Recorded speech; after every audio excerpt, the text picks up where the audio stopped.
Have you ever been in a game and you started thinking about an in-your-face checkmate and you thought, it's too beginnerish. Too many beginners play that. I shouldn't even think about it. Well, maybe you should.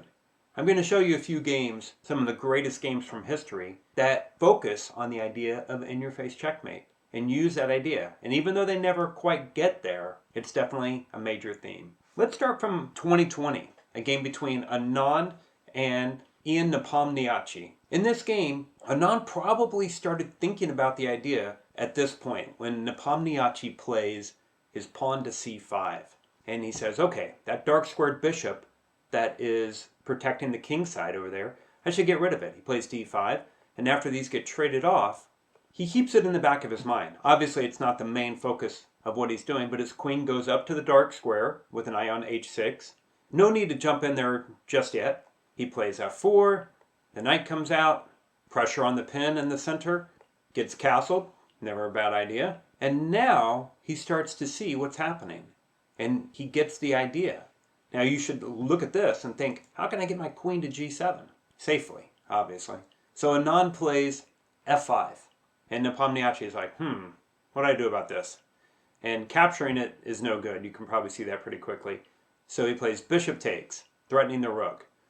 And of course he ignores it, plays e5, attacking the queen, and after the queen retreats, f6 and the game's over. That's it.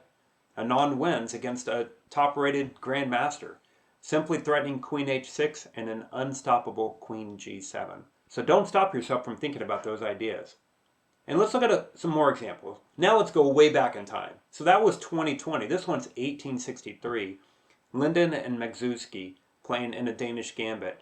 And this one never actually happened, but it teaches us an idea. At this point, black played queen to g5. Linden went on to win in a nice fashion.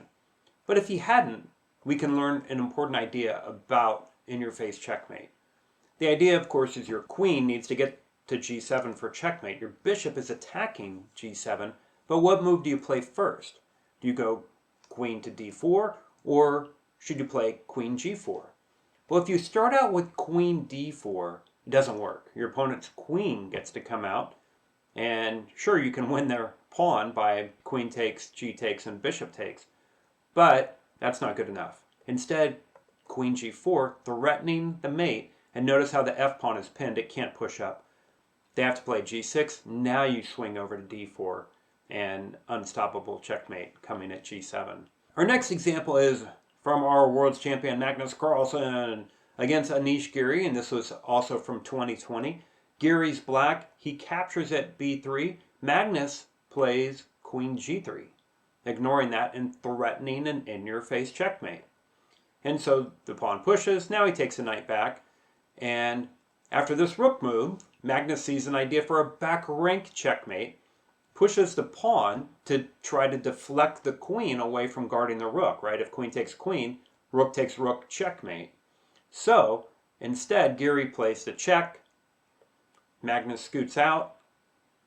Now after the capture, he pushes, threatening a back rank checkmate again. The queen comes running back, and that's all Magnus needs to once again threaten in-your-face checkmate. And there's too many threats. After this check and king here, Giri resigns because the threats are pawn to e8 and queen to g7. It's too much. So another in-your-face checkmate example. Now, one of the most brilliant moves of 2020 was by Daniel Notoritsky, great grandmaster, playing against a blindfold king, Grandmaster Timur Gariev, who set a world's record by playing 48 games blindfolded at the same time in Las Vegas in 2016. So in this game, Notoritsky, playing white, plays rook takes g7 check, and then this check, and now he plays the knight up because he's threatening in-your-face checkmate at g7 with the queen. The pawn has to take. So now check, and now because he's threatening queen g7 in-your-face checkmate, the rook has to come over to give its life, and Timur doesn't escape this one. Instead of this simple check right away, Notoritsky guards the escape squares, and Timur gives him the honor of playing the checkmate all the way to the end. So earlier I said we weren't going to see it to the end, but we actually did. Magnus was never Well, no, not always a great player. He wasn't always 2850 or 2880. This is from a game he played when he was a mere 2400 player, but it's still a brilliant game. Magnus wants to get his queen after knight to g8. He wants to get his queen to h7. So he just clears that 7th rank. First bishop takes, and now rook takes to deflect the knight so he can capture, threatening the in-your-face mate. The knight has to give its life, and even though it didn't end an in-your-face mate, because of that threat, it weakened the position. It did end it in fine style. I'll show the end just because you're curious. The rook lift, threatening rook g3 and queen h4 mate. Check, check, check, and a nice checkmate here. It's called an epaulette mate. All right, and finally we're going to end with a game by Nigel Short. A grandmaster from England plays queen f6 check. He's playing against Jan Timman from Holland. And the king goes back and he says, okay, how can I get my queen protected on g7? Oh, I know, I'll push up my h-pawn. But that stopped in its tracks. So now he gets an idea, Nigel Short, and it's a crazy idea, but it's unstoppable. He says, I can only think of one piece that can protect my queen for the checkmate. And here it comes. Wow, didn't see that coming, did you?